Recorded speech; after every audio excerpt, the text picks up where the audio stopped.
To Durban now, where scores of uMkhonto weSizwe party loyal supporters are expected to flock to the Mabhida Stadium for the party's first anniversary.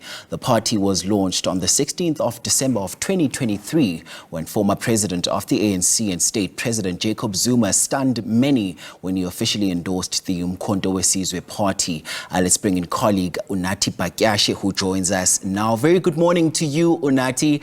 It's a very big day for the MK party today. What's happening there?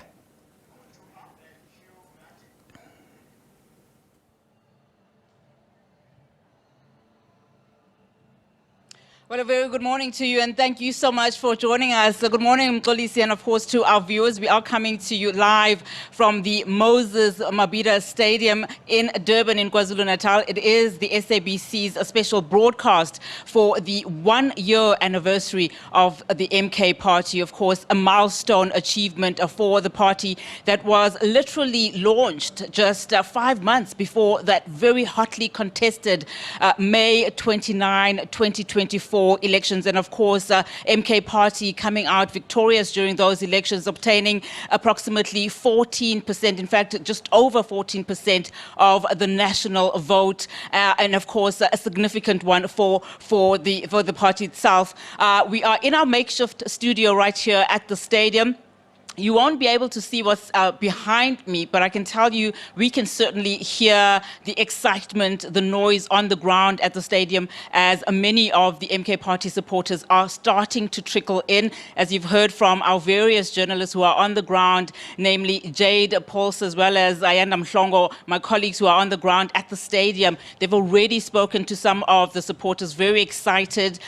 Gates opened about 2 hours ago, so we're expecting more people to come as soon as we encroach to the start of that program. We're told it will start anytime between 10 o'clock and 12 o'clock, and we are expecting to hear from the party's leader, former president of the country, Jacob Zuma. But I'm not alone in this studio. I'm joined by political analyst, Professor Prof Mgomezulu, just to unpack, of course, what this means for the party in its first anniversary. Prof, a very good morning to you, and thank you so much for your time. Of course, this is an important day for the MK party, and they've been saying that it is a day of celebration. It is a day of marking what they are calling an incredible feat. They're saying, of course, it's never been done in the country in terms of what they've done and succeeded following those elections. Just talk to us about what can, in the main, we expect to hear from President and the leader of the MK party, Jacob Zuma, later on. Good morning, Unathi, and good morning to your viewers. Yes, indeed, this is a significant moment for the MK party for the reasons we've just stated. Yeah. That the party is turning 1 year old, which is a significant moment. And you recall that when it was launched on the 16th of December 2023, there are those who gave it nothing. They said, no, there is no way that a new party can cause an upset. Yeah. And now, as we normally say, the rest is history. The party made its presence felt. You recall that when the NFP was formed, it got 6 seats. Yeah. When the EFF was formed, it got 25 seats. And the MK party recorded 58 seats at a national level. So that is a significant moment. So basically then, what I expect the president of the MK party to do are a couple of things. One, to appreciate the support that he has received, and then of course the work that has been done to make the party be where it is today. Yeah. But then of course to take stock of what has happened since the party was launched up to now in terms of some of the challenges that the party has gone through. And lastly, to basically prepare the minds of his supporters for the upcoming 2026 local government election. Because whether you are going to a funeral or you are going to a church, yeah, if you afford a politician 5 minutes, they will make sure that they also talk to the local government election, which is where eyes are glued on right now. Yeah. If you focus on any other date, then you will be doing that to your own peril, of course. And I want to focus on that second part that you've mentioned, you know, just reflecting back since the day that the party was launched. I mean, many of us remember on the 16th of December 2023 when, you know, the former president, Jacob Zuma, announced and officially launched the party, saying that, in fact, declaring his support for the MK party, also saying that he will not be campaigning, nor will he be voting for his party, which was home, to him for 60-odd years, the ANC. That was a monumental moment, and as you also rightfully indicated, a lot of us did not know and did not expect to see where the MK party would be today, essentially. And here we are in KwaZulu-Natal, the home ground, essentially, of the ANC, obtaining 45.35% of support in those elections, essentially translating to 37 seats in the provincial legislature. But just talk to us about how then, as it reflects back, can the MK party really start to not only gain ground in KZN, because essentially it's not leading in this province, even though it is the official opposition and it has gotten that majority, but also gain ground across other provinces. Gauteng, for instance, where it also did well. Mpumalanga, where it also gained ground. You know, Unathi, I think this should be a learning curve, not just to the MK party alone, but to all other political parties.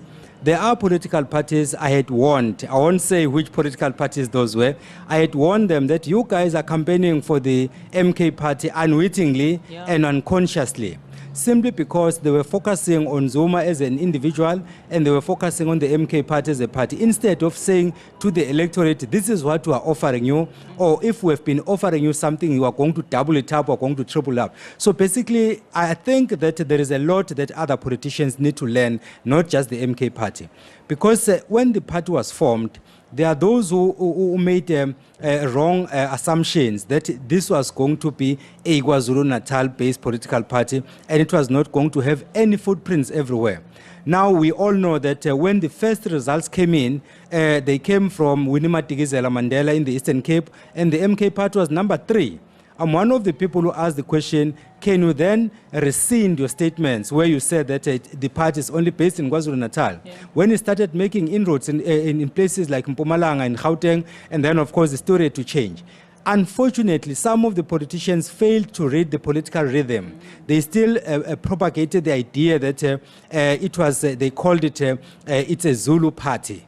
And then they said that KwaZulu-Natal votes along ethnic lines, which was something bizarre, given the fact that for all these years, since 1994, KwaZulu-Natal has always been the biggest province for the ANC, and there was no talk about any ethnic voting. Itegu alone, that is Durban, has always been the biggest region for the ANC. There was no talk about ethnic voting. And then all of a sudden, when the MK party was gaining support, then they started talking about it. I know of certain people I talked to, the likes of Kwete Mantashe, I talked to them, the likes of Mfikile Mbalula, the likes of Colin Malachi. I said, you guys are misreading the political rhythm in the country, and you are doing this at the expense of the organization. What happened in the final analysis? The ANC, at least in the official results, they got 40.18%. Then, of course, you can debate that figure if you consider other factors. But the official results placed the ANC at 40.18%, and it was because of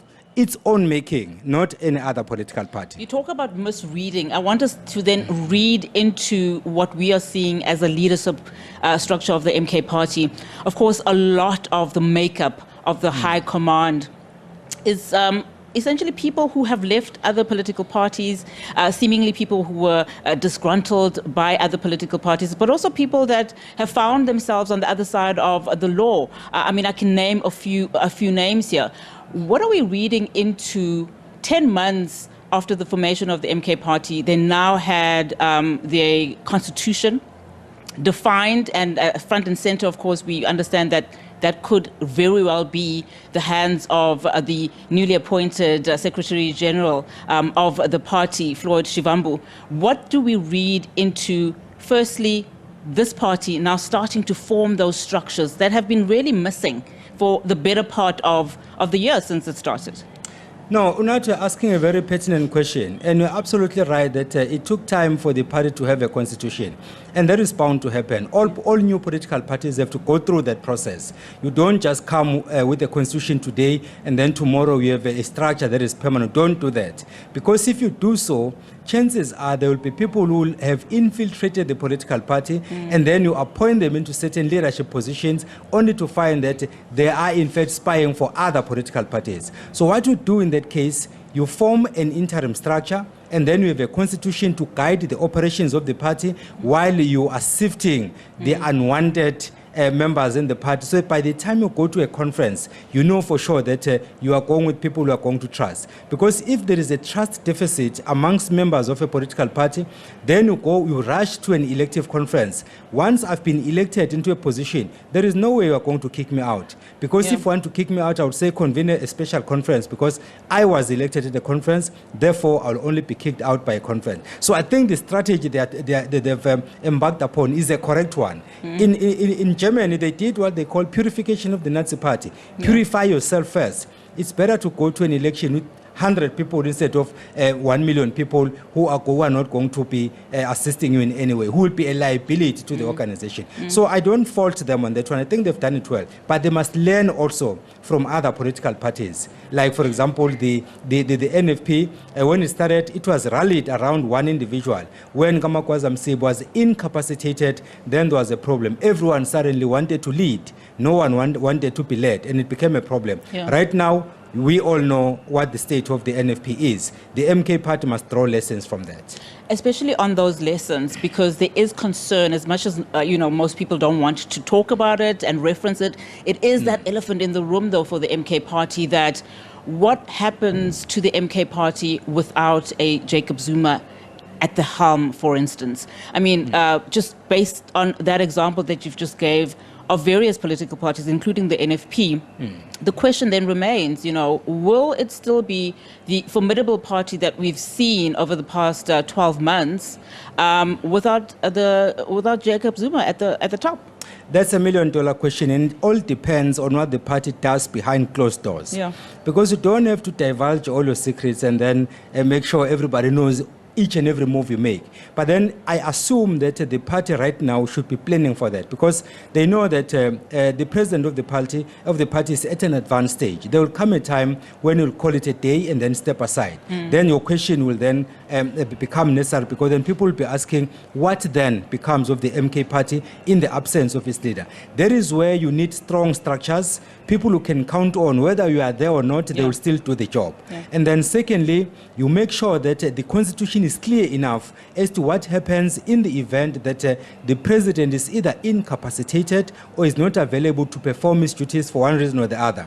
Of course, the NFP had a constitution, but they didn't follow it. Then you must have a backup plan as to what happens when people don't follow the constitution. And then you must have clearly defined structures, because I think that is what went wrong with the NFP. I would be disappointed if the MK party would fall into the same trap, having a source of reference which they can draw lessons from. All right, Prof, thank you so much for your time. Of course, we will be interacting with you a little bit later on as we get closer to the official start of that program. Political analyst there, Professor Prof Mgomezulu, just giving us a sense then of what to expect during today's program.